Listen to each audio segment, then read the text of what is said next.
For thousands of years, they've just been sitting there on the horizon, silent stone giants holding on to some very old secrets. We think we know what they are, but the deeper you dig, the weirder the mystery gets.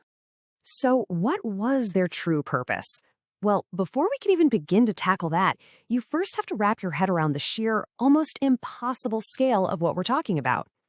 Okay, so let's just take the Great Pyramid of Giza. It's built from an estimated 2.3 million individual stone blocks, and some of those blocks weigh as much as 80 tons each. When you add all that up, you're looking at a staggering 6 million tons. Just think about that for a second. That's an ancient construction project on a scale that's tough for us to even comprehend today.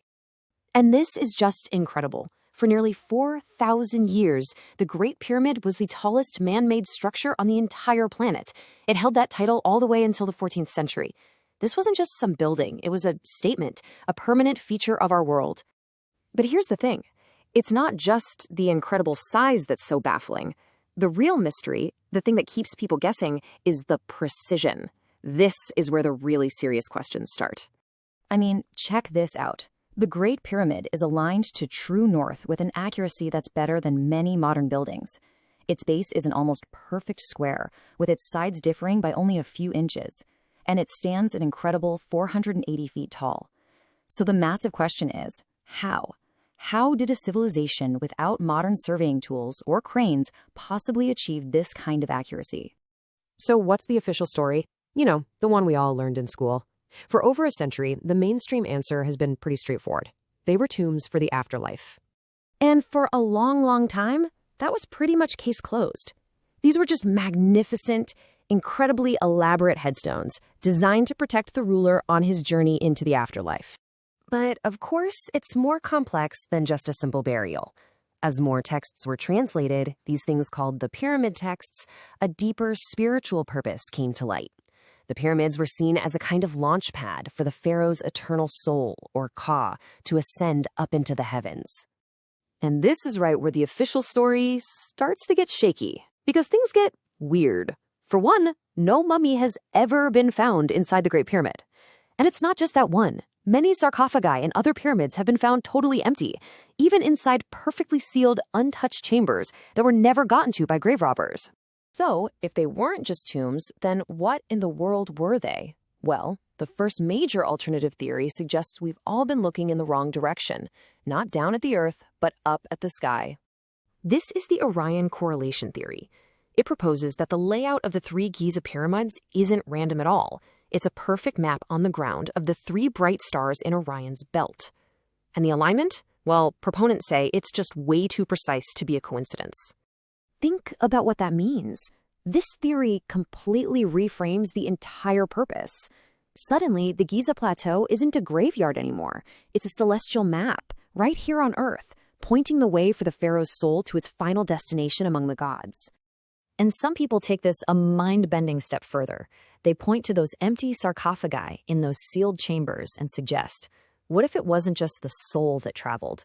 What if the pyramids were some kind of machine designed to transport the pharaoh's actual physical body to the stars? It's a really crucial question.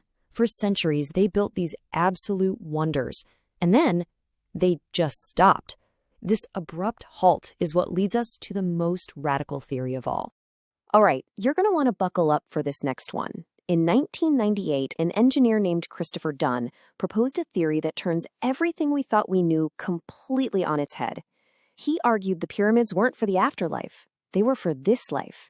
They weren't tombs, they were machines. And this really gets to the heart of his idea, where an Egyptologist looks at the internal layouts, the shafts, the chambers, the kind of rock used, and sees spaces for burial rituals. An engineer sees the functional components of a massive machine.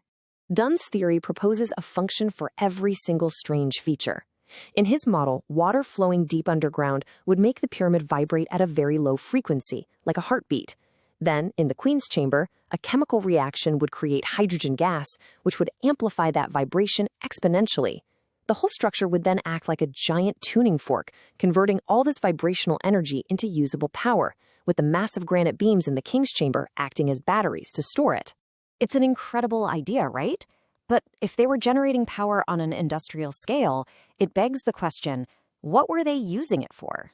Well, the people who support the power plant theory point to a stunning clue, one that was carved into a temple wall centuries after the pyramids were even built. Look at this. To many people, this is not just some symbolic piece of art. They argue it's a schematic, a technical diagram of a device that looks, well, remarkably familiar.